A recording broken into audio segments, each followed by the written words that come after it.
Bonjour et bienvenue chez Saint-Cyr Automobile. Aujourd'hui, je vous explique comment associer un téléphone portable à ce nouvel écran Peugeot que vous allez retrouver donc chez Peugeot sur les 208, les 308, les 3008, les 5008, etc. Pour associer un téléphone, vous allez sur la petite touche téléphone ici, et puis donc vous allez donc, alors vous pouvez directement rechercher Bluetooth, sinon vous allez dans Options et vous faites connexion Bluetooth. Et là, vous allez donc demander à la voiture en fait de faire une recherche. Une fois que vous avez fait ça, vous prenez votre téléphone à vous, vous allez dans les réglages, vous allez dans le Bluetooth évidemment, et puis donc vous attendez de faire apparaître donc BT Peugeot sur votre téléphone. Quand vous avez BT Peugeot sur le téléphone, vous cliquez, et le conseil que je vous donne, c'est de cliquer sur l'écran de votre voiture. Là, vous aurez donc un numéro. Ce numéro-là, c'est le même que celui-là, donc vous pouvez valider sur l'écran et vous pouvez valider sur votre téléphone. Une fois que vous avez fait ça, vous choisissez le téléphone, le streaming audio pour pouvoir partager la musique de votre téléphone et les données internet et vous validez. Votre téléphone donc est connecté.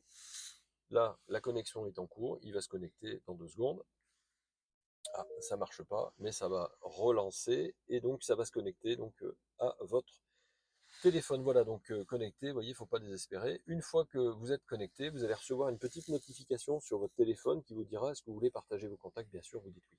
Comme ça, dès que quelqu'un vous appelle, vous aurez effectivement le nom de cette personne qui s'affichera à votre écran.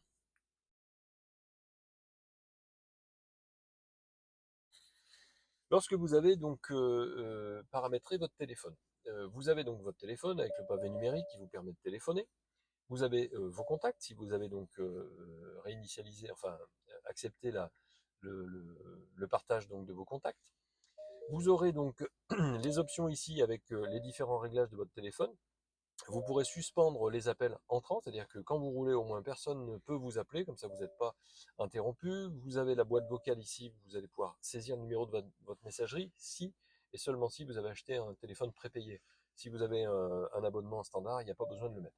La sonnerie, pour régler donc le son de la sonnerie, et puis donc la capacité donc, de stockage de vos contacts dans la voiture. Et puis ici, vous allez pouvoir paramétrer les messages rapides. Je suis en retard, j'ai un léger retard, donc ils sont classés, vous voyez, par indisponible, mon arrivée ou autre. Et puis donc vous allez pouvoir évidemment donc ici faire ici, vous voyez, aucune réponse attendue, faire Je serai en retard, bonjour. Je demander à serai la en voiture. retard. Envoyé depuis ma voiture. Aucune réponse attendue. Voilà, voilà ce que vous envoyez en fait à votre interlocuteur si jamais vous êtes en train de conduire et que vous ne souhaitez pas répondre au téléphone.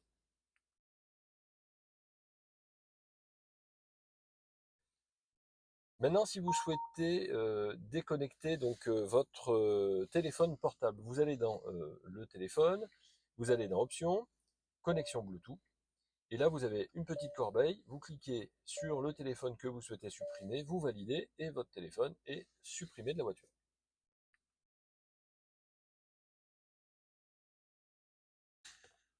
On va passer au croustillant avec Apple CarPlay. Apple CarPlay, c'est donc la possibilité de brancher votre téléphone à la voiture et d'utiliser les applications de votre téléphone directement sur l'écran de votre voiture. Alors pour ça, le premier conseil que je vous donne, c'est d'utiliser un cordon suffisamment gros, donc comme les cordons d'origine, qui permettent d'envoyer des données data.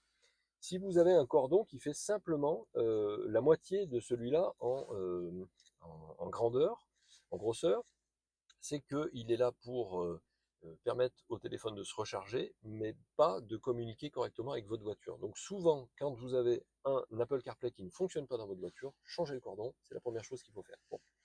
Une fois que vous avez fait ça, donc vous connectez votre téléphone à la voiture sur la clé USB avec votre cordon d'origine. Quand vous avez fait ça, vous avez donc ici une petite notification si vous êtes en mode privé.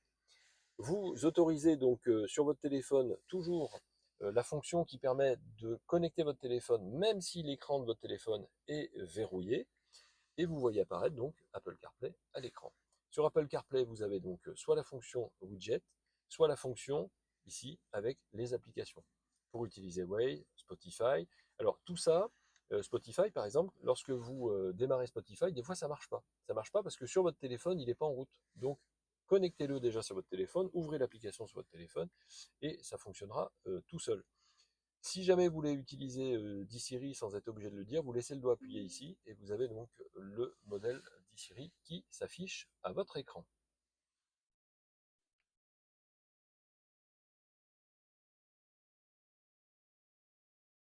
Allez, je passe à Android Auto. Alors Android Auto, alors déjà, vous allez connecter votre téléphone, ça c'est important. Vous allez prendre votre téléphone donc Android et vous allez donc le connecter à votre voiture en Bluetooth. Ça c'est la première chose. Donc vous faites une petite recherche. Je vais abandonner. Je vais vous montrer mieux que ça. Il faut aller dans Options ici, vous allez dans Connexion Bluetooth. Si vous avez déjà des téléphones, c'est comme ça qu'il faut faire. Et là, vous faites une recherche.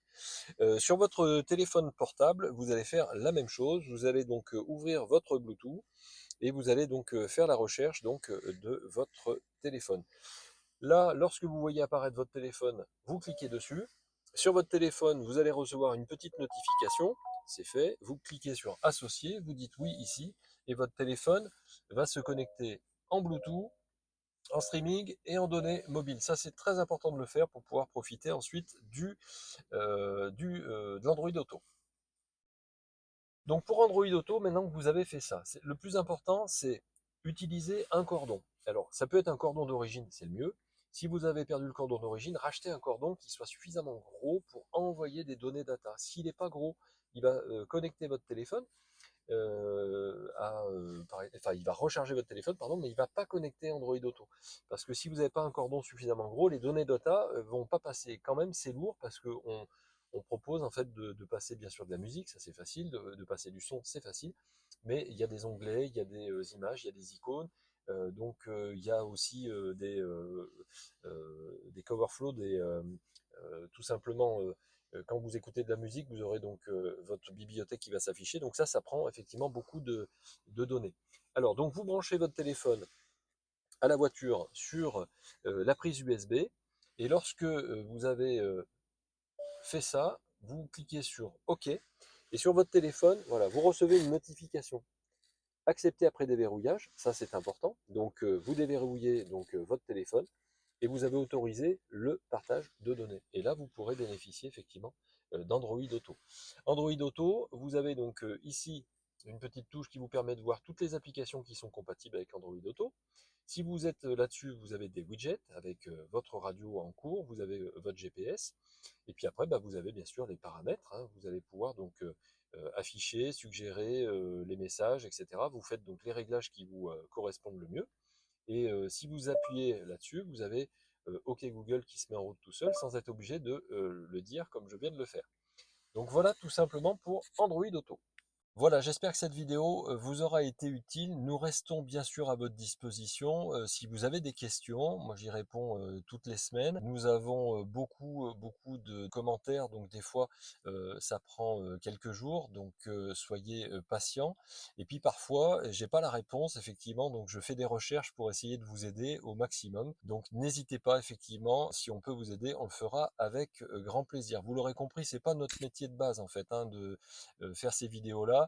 Nous sommes concessionnaires, multimarques, et finalement pour aider nos clients, nous avons mis en place ces petites vidéos et tutos un peu ludiques, mais si ça vous a été utile, nous en sommes vraiment ravis. Plus de 11 millions de vues sur notre page YouTube, et franchement, bah, c'est un vrai bonheur de savoir qu'on a pu aider autant de personnes. Et donc, nous restons à votre disposition. Vous avez nos coordonnées, le téléphone bien sûr, le mail, et puis notre site internet. Je vous dis à très vite. Saint-Cyr Automobile, c'est un accueil convivial pour un achat en toute confiance depuis 2004. Notre équipe est à l'écoute de vos besoins, attentif à vos envies et met toute son expérience à votre service pour vous proposer des véhicules 0 km en provenance de l'Europe, donc moins chers, et un large choix de véhicules d'occasion garantis 12 mois. Des véhicules rigoureusement sélectionnés, révisés dans nos ateliers afin que vous n'ayez aucun frais à prévoir. Notre atelier mécanique est ouvert pour les particuliers et les professionnels. Notre équipe d'experts assure l'entretien et la réparation de tous les véhicules de la révision, la grosse mécanique. À très vite.